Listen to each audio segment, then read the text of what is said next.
The way we work is we use the power of community to create a really great quality service, in that our trade directory has some of the best local tradespeople on the peninsula in it. We use the feedback from the general community and other industry people in the community to let us know if their experience with that particular person has been, or business has been, good or bad. And it's a labour of love, and we're always tailoring it and fixing it and making it better.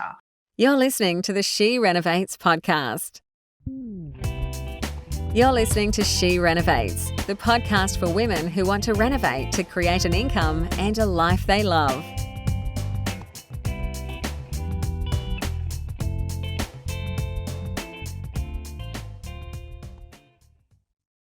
Hello, everyone. I want to welcome you here today, and also to introduce you to Tara. Hello, Bernadette. Thank you for having me today. Your surname. Oh my God, how bad's that? You can just call me Vandeligt. That's fine. That's it. Vandeligt. The Vanders. Oh God, I'm going to get the stat I can see. It is a tricky name. It was not so much that. It's just that on your bio sheet, I couldn't see the surname. So I'm going back to the email, scrambling through it. So there you go. Tara is fine. There's not that many Taras around. So Tara has a business called Building Dreams Group. And so I'm going to give my sort of very crude description of what the business is, and then Tara's going to fix it up, basically. So basically what she has done is created a directory and a community around renovating on the Mornington Peninsula. And so what that means is that renovators have somewhere to go where they can find trustworthy contractors to work on their project. Now, is that correct, Tara? It is absolutely spot on, Bernadette. I could not have said it better myself. And before we start, I just want to say thank you for having me. This is actually my favourite podcast to listen to. I listen to it. Pleased to hear that. And I'm a bit surprised because, as you can see, things are a bit, touch and go. But look, I listen to you. The She Renovates podcast covers so many interesting different topics. Obviously, I'm interested mainly in property development and creating dream homes. But I love the podcast that you're doing because you're covering so many interesting topics. Like I've really loved, you've got a very good with the Airbnbs. That was really fascinating. I loved your feasibility one. I feel like home renovators don't look at feasibility enough. There was a really clever finance one. So if anyone has fallen upon this podcast just this moment, go back, listen to the other ones because they're absolute gold. Awesome. Anyway. Checks in the mail. Well, I have to thank her for it because I enjoy it. It's one of my favorite things to listen to as I work. So look, our community down here on the Mornington Peninsula is basically, we're a community of homeowners who want to create beautiful homes. And for one reason or another, we've come across stumbling blocks and needed some help from other locals to get our projects off the ground. I'm a mum and dad renovator, is the best that I can describe myself. We've moved around a fair bit and we've done some quite big projects down here. And I did find that a lot of friends who are also interested in the same topic of creating their dream home would come to me and say, look, who would you recommend as a builder or a tiler? Who would you recommend as a building designer, interior designer, architect? What would you do in this scenario? What would you do in that scenario? I've come across this stumbling block. And I thought, well, wouldn't it be great if we just had a Facebook group where we could all help each other out. And so that not only are they getting just my opinion, but they're actually getting advice from experts who are local and who understand the nuances of what their challenge is. So Building Dreams Group, if you Google Building Dreams Group, you'll find us, or if you get on Facebook and you type in Building Dreams Mornington Peninsula, you'll find us. And there's so many different really interesting locals in there. It started as a mums renovating group, but very quickly we had a lot of just local industry experts who wanted to be part of it. So we've got, I like to call them rockstar landscapers, rockstar builders, rockstar designers. We've got, everyone's in there and they're sharing knowledge, and we all come away with better projects as a result. Awesome. Now, one of the main reasons I've got you on here is because I love the business model. And know that, I've been working with Matt and Liz Rard for a couple of years, and I am the owner of quite a few websites. And they're often talking about this model, and it's something that I've really sort of shied away from. But I love the way that you have executed.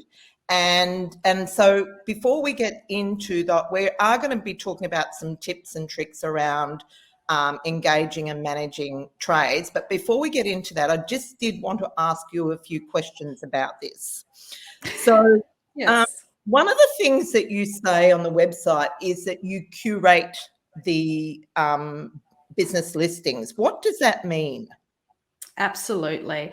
So the way we work is we use the power of community to create a really great quality service, in that our trade directory has some of the best local tradespeople on the peninsula in it. So the way we curate that trade directory is we use the feedback from the general community and other industry people in the community to let us know if their experience with that particular person has been, or business has been, good or bad. And it's sort of, it's a labour of love, and we're always tailoring it and fixing it and making it better. But that constant feedback from community keeps this list a really useful one. So the website, is curated. Every person listed on the website has actually been here to my office in Mornington. We've had a coffee. We've talked about, how their business practices work, and, are they a good fit for, mum and dad customers trying to create their dream homes. And when they first join, one of the ways that we do sort of seed out quality a little bit is we do a bit of a blast, so that when a new business joins, everyone in our 8,000 strong community knows about it. And very quickly, if that operator has not done the right thing by customers locally, they let me know. I get all sorts of messages in the DMs and I actually really appreciate those messages, because there is a real sense on the Mornington Peninsula, particularly a real sense of community and community pride. And people aren't afraid to reach out and let you know if they've had a bad experience. So so we do very much take into consideration what customers and industry have said about a particular business. It is a bit interesting in that building can be quite a competitive business sometimes. And I'm very careful when it's, let's say, a competitive business saying negative things about their competition. That I sort of put to one space. But when mum and dad customers from completely unrelated areas say something that's very similar to the other, and it happens more than once, twice, 3 times, that there's some truth to that feedback. Yeah. It's that I was wondering about that, because what's that saying, if you're not sure whether it's a donkey or a horse, and one person tells you it's a horse, and the third person you get a saddle or something like that. And I think that's right, because sometimes you can have a bad experience with someone, and it can just be like unfortunate circumstances, clash of personalities and whatever. And I think it's probably pretty tough to judge someone on that. But if there's a pattern, then that's a different scenario. I look for a pattern. We're lucky with 8,000 members. Our members are very active on Facebook. They hit me up in the DMs, and I'm part of the local community. So they see me at the school pickup and the sporting, the soccer and the basketball club, and they let me know. It's a small world down here. Yeah. And so you would need to be careful about the risk of defamation. Do you have Well, yeah, absolutely. We don't allow slander inside our community. If there is negative feedback, I do very much appreciate people coming directly to myself with that. Because, there is Facebook groups are a bit of a weird place when it comes to legislation at the moment. We don't allow slanderous comments in our community. No. But we love the feedback privately. Absolutely. Yeah, absolutely. So, hi, Ali. Ali's on, and she says, do you cap the number of trades you have in each category, like plumbers, or, do you have a limit to the number that you have? Absolutely. Like we have an 8,000 strong community base. And as far as we don't want 100 plumbers to join because there's not enough work for 100 plumbers, but there's definitely enough work for 15 or 10. So we look at the consumer trends. We look at what people in our community are asking for. Like right now, let me say, tilers, if there's a tiler out there that wants some beautiful work with some really amazing people on the Peninsula, reach out to me because we have work for you. Plasterers as well, we would love a couple more plasterers. But having said that, we basically want to make sure that it's a fair deal for the businesses that are listed, and also that the customers have who they want to choose from. Yeah. And I just had a little look at what the population of Mornington Peninsula is. So of the Shire, it's 170,000. Quite a few. And we've just gone through a massive building boom. So the Mornington Peninsula was once a sleepy sort of holiday area in Victoria. And then we had the introduction of the new Peninsula Link, which made the commute from Melbourne CBD to the Peninsula much shorter. And people, especially during COVID, are starting to realise that this is an actually awesome place to live full time. The Peninsula is very interesting is that it's beautiful scenery down here. It's absolutely jaw-dropping beaches and just stunning. So it's always been an area where architects and builders have created their dream homes. Like it's like the perfect canvas for something wonderful. So we've always had a good tradition of amazing building and architecture down here. Yeah, awesome. And so are you actively growing the community, or are you just letting it grow organically? Absolutely. Look, we love it when people join. Absolutely. So the more local, so many people do want to create something great. We also are starting to cover Bayside as well, and the Kingston area, because we all have very similar houses. More so, we sort of more specialise in the custom area, so the custom renovations and the custom builds. That's sort of where we've got the most knowledge and experts to help in that. Yes. And are there any other services that you offer to the trades, firstly? Yeah, well, look, our community is completely free for customers. We've got a free Facebook group. It's amazing. We've got a great website, all completely free for customers. The trades pay a very nominal membership to be included, and that just sponsors our community and makes it possible, really. And so because we are a community and we want to keep that quality theme going, we have get-togethers. We have 10 get-togethers a year. And that means, I know it's not a few. So we have 10 get-togethers a year. We've got a great spot in Mornington. We've got a lovely space for that. We also sometimes go out to, breweries and cafes and stuff, and we all get together and we swap notes, and often we swap business with each other, and that's really successful in helping those businesses to grow, and also helping particularly like the builders find really good subcontractors, designers finding really good builders to work with. It's just a win for everyone, and it's also really nice because to be fair, a lot of the bigger, HIA, master builders, they don't really come down here that much. So we don't have many opportunities to rub shoulders otherwise. Yeah. And how many trades do you actually have on the site? I think last time I counted, I think we're heading towards 150. Yes. Wow. That's amazing. Yeah. Okay. And so in terms of, because a local site, my understanding is a local site, which what yours is the easiest to rank with SEO. Did you have a background in SEO before you got going with this?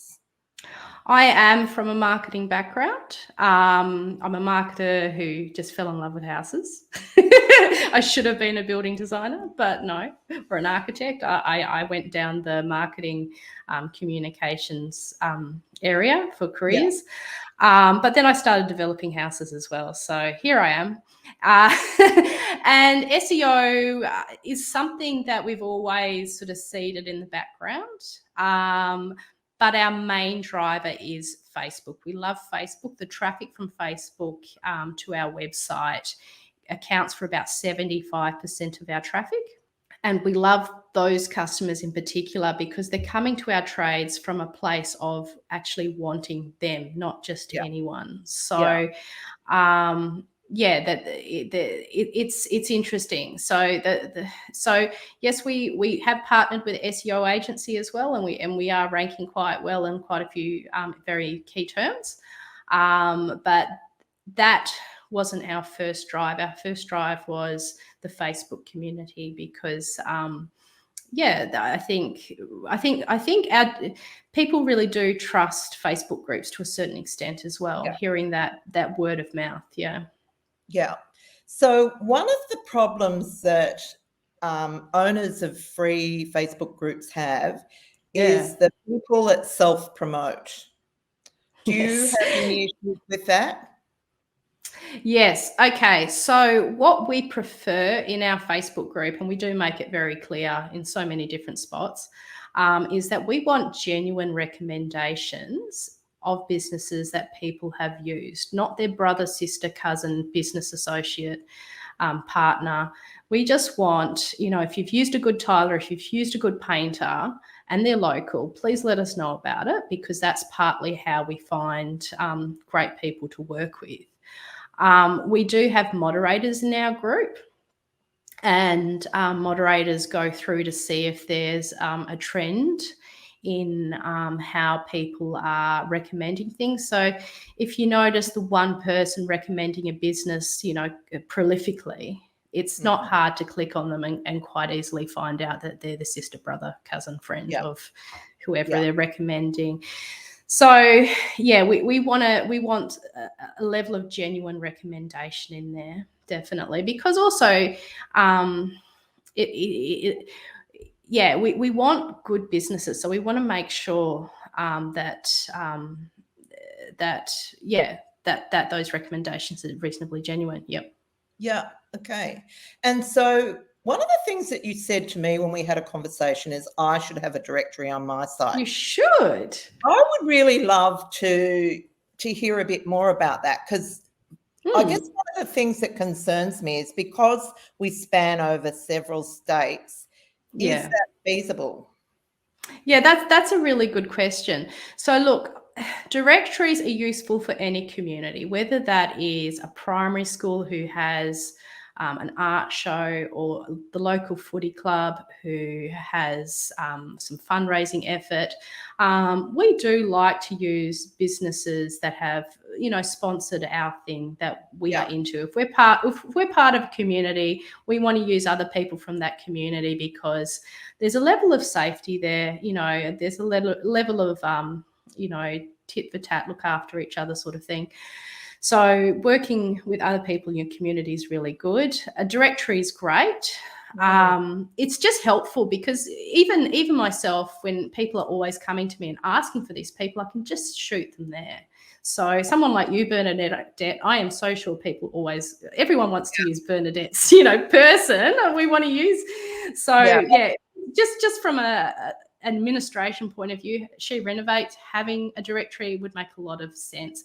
I think services, because your podcast is national, businesses that are national would definitely be the most interested sponsors.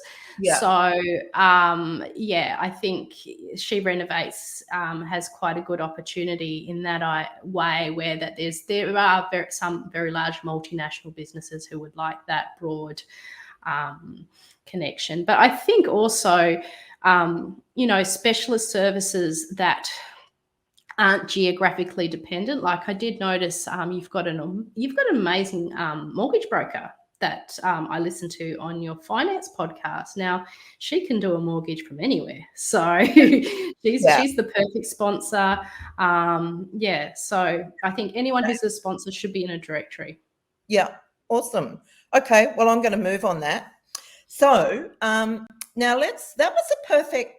Actually, a little while back was the perfect segue into the next discussion, which is around tips and tricks in engaging trades. Now, let me think, what was it? It's gone out of my head for a minute. I've got the memory of a goldfish. I know what it was. And we were talking about people recommending trades. So how you get trades and contractors. And if you don't Dream Builders website, if it doesn't, it's not your local area, what do you do? And something that we often do is ask friends and family for recommendations. Yeah. That can be complicated, can't it, Bernadette? Because when someone's recommending someone, they might not really know. If they're not an expert, how do they know that the service is that good? Like if they don't have something to measure it against. So that can be a little bit of a bit of a challenge. I once hired the world's worst plasterer that way. He was a Ukraine dude, and nothing against Ukrainians, lovely people. But this gentleman turned up, and I started to get a little bit concerned when he had something like 20 tubes of No More Gaps with him. And I was for a plasterer, and I was like, oh God, this does not look good. So, so using trades just purely based on what a friend has recommended, I wouldn't do. Due diligence is incredibly important.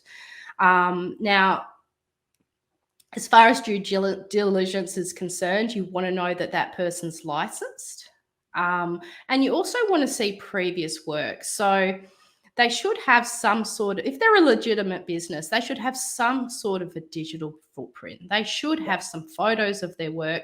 They should have maybe an Instagram account. Not all small businesses can afford a website, but they should have an Instagram account where you can see some of their previous stuff, and it's reasonably current.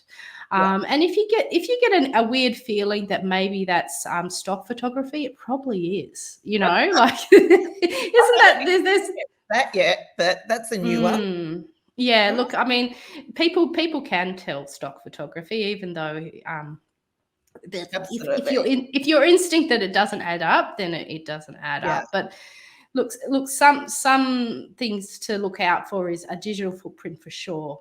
Google reviews are quite good to go by. Google reviews are quite reliable because people have to use their personal Google profile to leave a Google review. So they're quite trustworthy. Do you have reviews on your site for your trades? We encourage our trades to collect Google reviews instead because it helps their own SEO. So, and I feel that all these platforms out there's many platforms that are directories. They do encourage reviews on their platform, but that's purely to keep that business locked into that platform. I think Google reviews are a much fairer, reasonable way to go. And I think customers trust them more. Yeah, absolutely. So something I wanted to say about taking recommendations is like sometimes people recommend people that they like. And not, and that's a natural thing. You want to work with people you like, but they may not necessarily be the right person for you. And also some people don't have a clue what to expect from a trade person. And if you're in this as a business, you need someone that can get in and out quickly, efficiently, and cost effectively, not necessarily cheap, but cost effectively. And that's sort of the difference. So I'm completely on board. We do due diligence too. And I always say to our women that the bit of time that it takes to do it really sets you up for a lifetime of working together. So while it's a pain in the bum, once you've got someone that's really good, you can use them over and over again. And absolutely, yeah. And when sorry. I couldn't agree more. That's fantastic. I had a builder friend who gave that advice once. He said, look, you know, if someone's doing the right thing by you, stick with them until they do the wrong thing. Exactly. And something I do find is certainly cost-wise, sometimes they become a bit complacent about you. And so every now and again, I will always get some other check quotes just to make sure that that's not happening. Like I personally like to pay fairly, but so I agree. And something interesting to note, Bernadette, is the average builder supplier or even customer supplier relationship is actually 4 years. And really? 4 years. And the reason for that is after that 4 years or during that 4 years, circumstances change for both or either party. So we're dealing with small businesses. Sometimes they might go into a new field. Sometimes their team might get a lot bigger and then your sort of work's not suitable for them anymore. Yeah. Sometimes their team might get smaller and they can't do your sort of work anymore. It's a dynamic relationship and ever evolving. And yes, unfortunately, you do have to add new people and sometimes that's part of the process. Yeah. Yeah. And I know that you mentioned to me that High Pages doesn't work for you guys, but I seriously live and breathe by High Pages. I must admit, sorry. High Pages is great for High Pages is an interesting beast because with High Pages, from a business point of view, the business they get thrown. How do I describe it? So a job comes up and it goes to 20 plumbers. It goes to 20, 30 plumbers, 50 plumbers, whoever else. So, you know, you've got these businesses following up on these leads. They're absolute rubbish, you know. Yeah. And look, the people in our trade directory, most of these businesses can pick and choose who they work with. They're very good at what they do. Yeah. So, and they want to work locally and they want to work on projects where people are creating a dream home and they're wanting a really good finish. So they're just not the High Pages style tradie, if that makes sense. Yeah. So I guess what I do when I'm listing because as you know, I just finished a project in Echuca and getting trades in Echuca is just like horrendous because they're recovering from floods and it's just been really, really hard. So I got a tiler, an electrician and a plumber through High Pages. And amazing. They have all turned out to be really good. So I've not had any issues with them, but I'm always very descriptive about the job. So I talk about when I'm asking for a tiler, I'm saying how many square meters it is, how I'm wanting them to do it, you know, what the areas are, what the photos are, what the tiles are, what I want them to. So it's pretty, you know, I don't feel like I'm throwing them rubbish. They're really clear about what they're quoting on. And so it certainly has saved my skin lots of times. I agree with that. Absolutely. Yeah. And I think also, you know, because it's interesting having that sort of live discussion in our Facebook group. It's interesting because you can see it from both sides of the equation. And I think sometimes people get quite frustrated when tradespeople might turn up and not end up giving them a quote. And I think often, and look, it's happened to me. I've wanted to do something and I've gotten people around who just can't understand why is no one giving me a quote. And when I look back at it, I wasn't giving the information clearly. I probably wasn't asking the right sort of businesses either, Yeah. And also you got to ask yourself what kind of like are you giving this off as like this is something that needs to be done and it needs to be happen? Like, is there a sense of urgency from your part as well? So I think like you said, Bernadette, if and like listening to builders do it as well, that they're exactly like what you described. They're talking about square meters, they're sending photos, they're being as descriptive as they can to the builder tradesperson as they can in that early conversation, so that person can come up with an idea or get their head around the project. And often they'll come out and have a look, but the information you've given them beforehand, whether it was in a text or an email, they're going to refer back to that. So, it's just a way of helping to figure out the scope of what you want. Yeah. And I know, so we're going to have a little chat about ways of finding trades. And I noticed that you said earlier that some of your listings come from contacts from your builders and your architects and so on. Have you got any other sources of where you might look for trades if you didn't have a trade that you needed? Oh, fantastic. So look, the Facebook group is gold because people are, trades that aren't in our directory are often recommended in there, which helps us because then we can sort of figure out who's new in the zoo, we call it. So that's quite helpful. Yes, builders let us know from here and there. It's a bit of a mixing pot. Even school pickups, drop-offs. It's a good place to start, but like you said, you have to do your own due diligence. You can't just go by one person's recommendation. Yeah. No. And it's funny because a tradesperson will work with one person and do really well, but then someone else they can't get on with. Like it's correct. And I think that's one of the red flags to look out for is, are they the right person for you? Is the communication going to make you feel like you know what's happening? And we're all a bit different. I must admit, while on red flags, I have this rule that I don't work with people I don't like.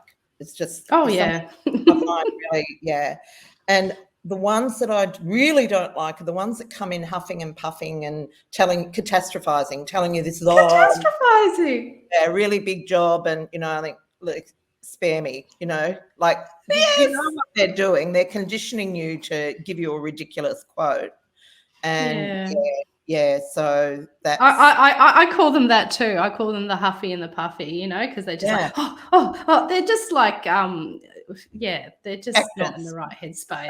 The accident's waiting to happen. Absolutely. I've had situations also. Here's an interesting one to look out for, a bit of red flag. It's going to be a controversial point, is charging for quotes.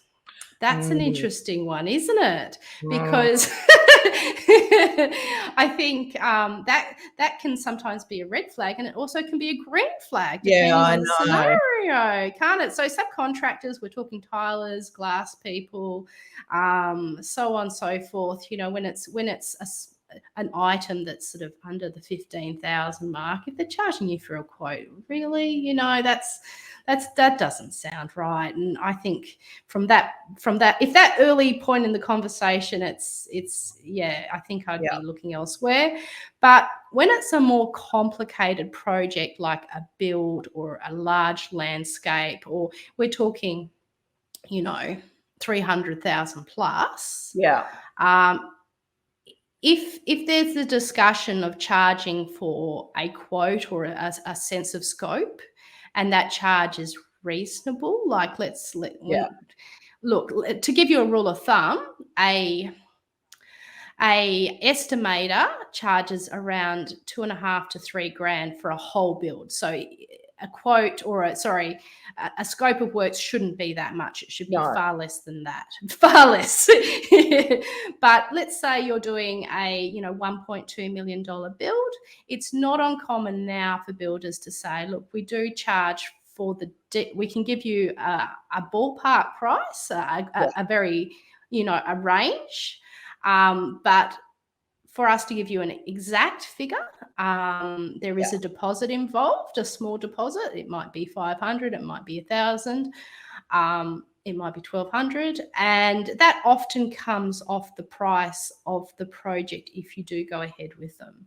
If you don't go ahead with them, that's still very useful information you've received, and you can use some of that information for your project in general. Yeah. I completely agree. I think that's reasonable because there's a lot of work in preparing those quotes. And the more time they spend on it, the more accurate it's going to be. So I'm just checking the comments. Ali Jurek says she looks for solution-oriented tradie. And yes, absolutely. Yeah. I agree, Ali.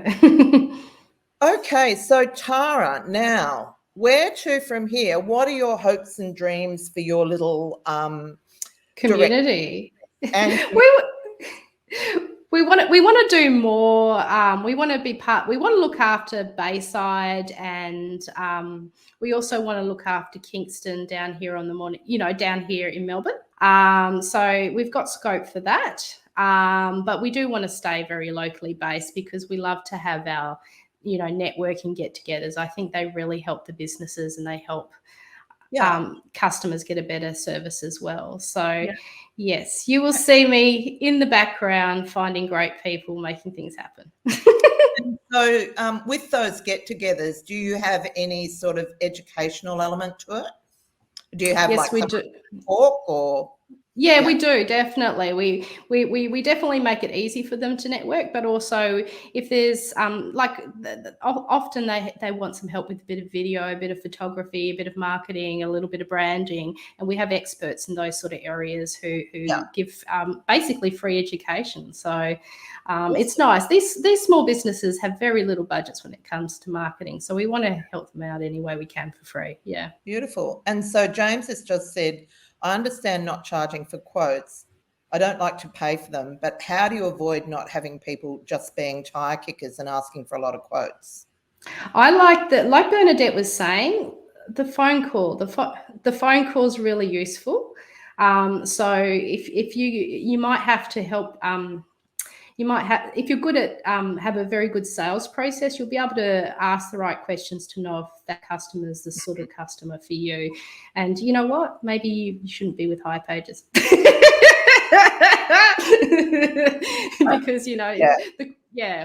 absolutely, yeah. Awesome.